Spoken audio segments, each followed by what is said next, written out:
Alhamdulillah dai ina gani ga sunan lokaci yayi sai ya fito lokacin da za a fara dafin bisashe kenan hadaya zuwa ga fiyayyen halittu Annabi Muhammadu Rasulullah sallallahu alaihi wasallam. Ina nufin yau ne ranar Maulidi a nan Madinatu Kawar Asha. Gashi nan dai kuna gani lokaci yayi wanda insha Allah za a fara dafin bisashe.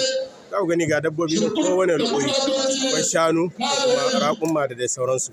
Duka kuma hadaya zuwa ga fiyayyen halitta Annabi Muhammadu Rasulullah sallallahu alaihi wasallama.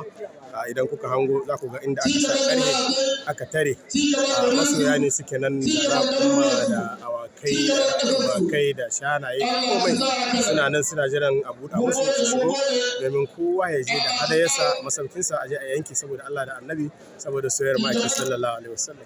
Ubangiji Allah ya sa ai maulidi lafiya kuma a ƙare lafiya. Allah ya amfani mu da wannan taro na maulidin Annabi sallallahu alaihi wasallam. Nijar gabacin da yammacin da kudancin da sama a ƙasa duk Allah ya tsare ta tare da kwanciyar hankali da aminci da arziki da wadace da buɗe wani da ba su da yaƙi.